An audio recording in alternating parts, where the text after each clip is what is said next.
आप सभी को जय मसीह की और आप सबका स्वागत करती हूँ the Lord is my shepherd channel पर। मैं अल्पना सिंह आप सभी का स्वागत करती हूँ अपने इस चैनल पर और आप सभी को नए साल की हार्दिक शुभकामनाएं देती हूँ। बीते सालों में प्रभु यीशु ने हम सबको अपने अनुग्रह में रखा और आज का अगर हम ये दिन देख रहे हैं तो उसके लिए है मैं अपने प्रभु यीशु को धन्यवाद देना है, जिस प्रकार से हम हमेशा धन्यवाद देते हैं। और उम्मीद करती हूँ आप सब खुश होंगे और इन सब वचनों के द्वारा आशीषें पा रहे होंगे। और आज का हमारा जो विषय है प्रियो, वो बहुत ही प्यारा विषय है।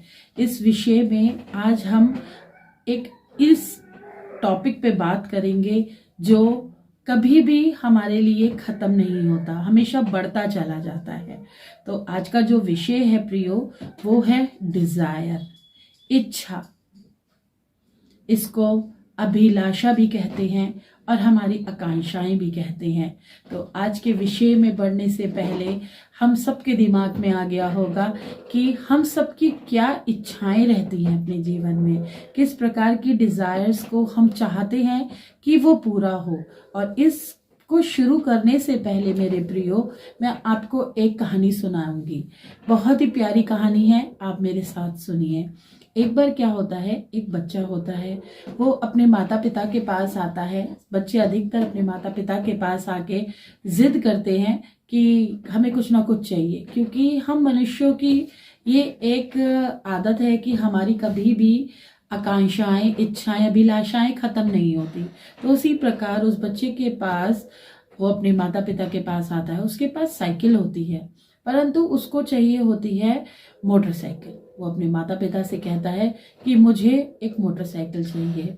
माता पिता उसको समझाते हैं कि बेटा अभी तुम छोटे हो, अभी तुम मोटरसाइकिल का क्या करोगे, इसीलिए साइकिल तुम्हारे लिए ठीक है।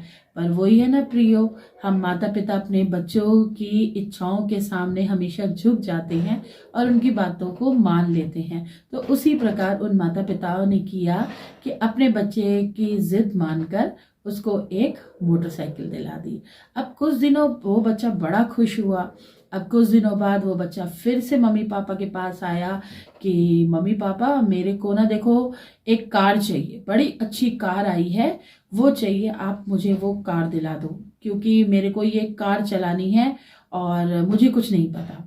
मम्मी पापा ने उसको फिर समझाया कि बेटा अभी तुम छोटे हो, उस कार का आप क्या करोगे, इसीलिए अभी तो आपने मोटरसाइकिल ली थी, आप मोटरसाइकिल में खुश होइए और अब आपको कार चाहिए।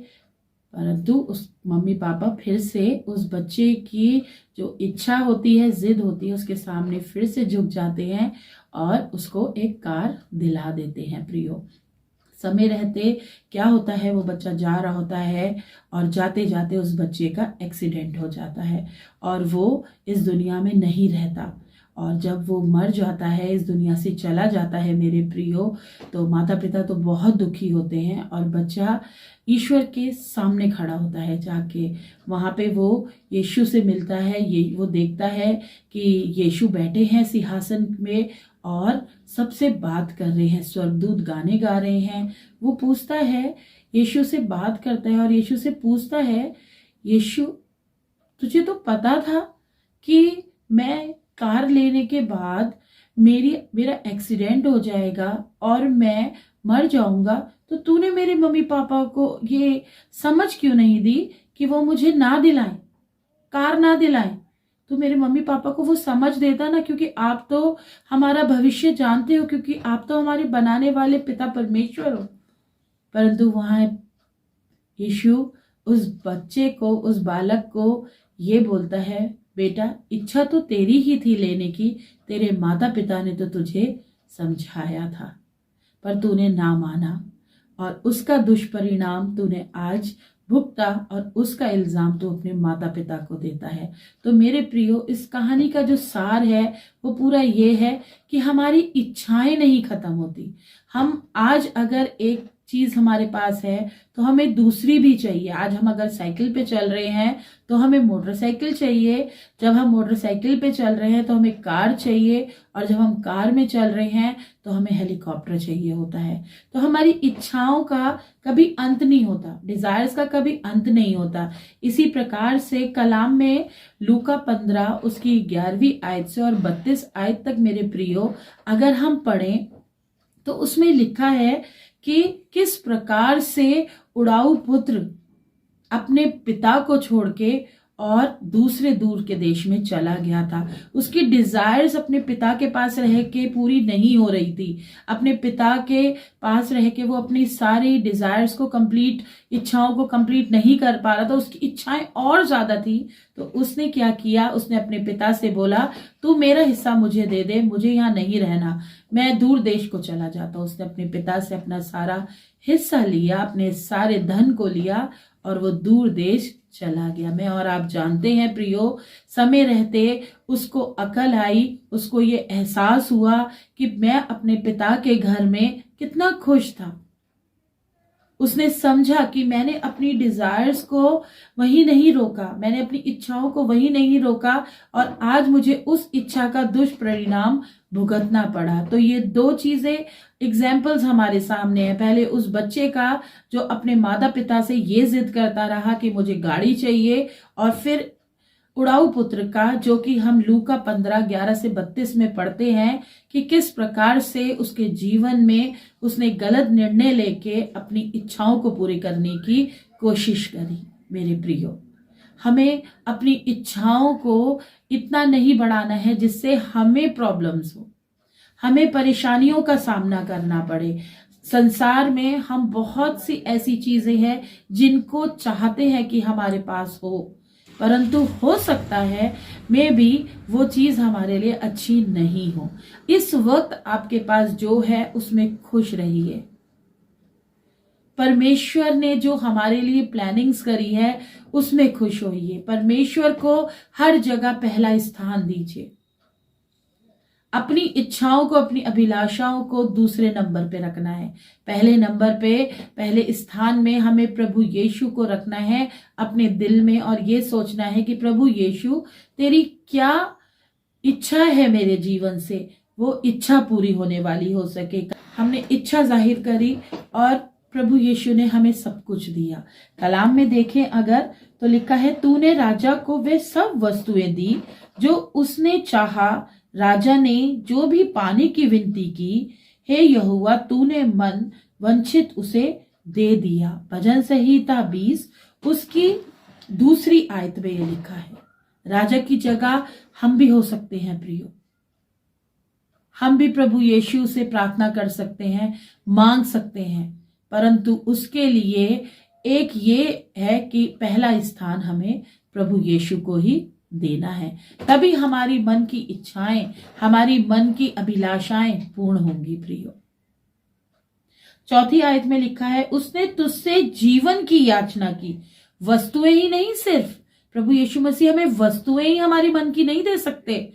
कितनी बड़ी बात लिखी है मेरे प्रियो। यहाँ पे आप देखें 4 आयत, भजन संहिता 20 उसकी 4 आयत में, उसने तुझसे मतलब परमेश्वर से जीवन की याचना की और तूने उसे ये दे दिया।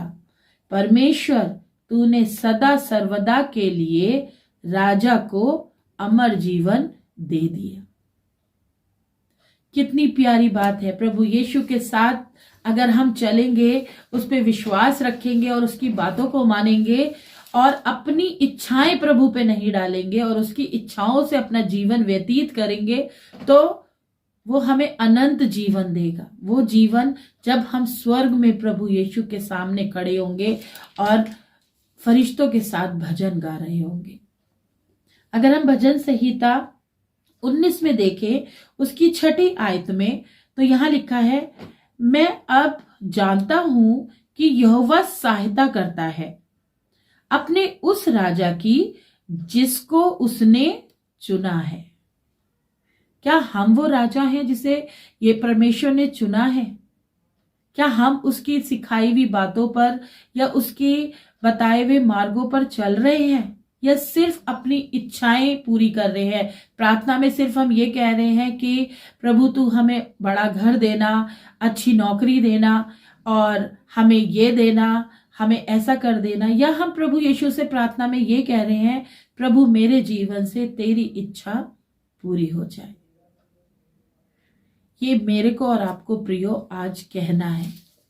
अपने हृदय में प्रभु यीशु को प्रथम स्थान देना है, तभी हमारी मन की सारी इच्छाएं पूरी होंगी। पर पूरी तब होंगी जब वो हमारे लिए अच्छी होंगी, हमारे लिए बेटर होंगी, हमारे जीवन में उससे खुशहाली आएगी।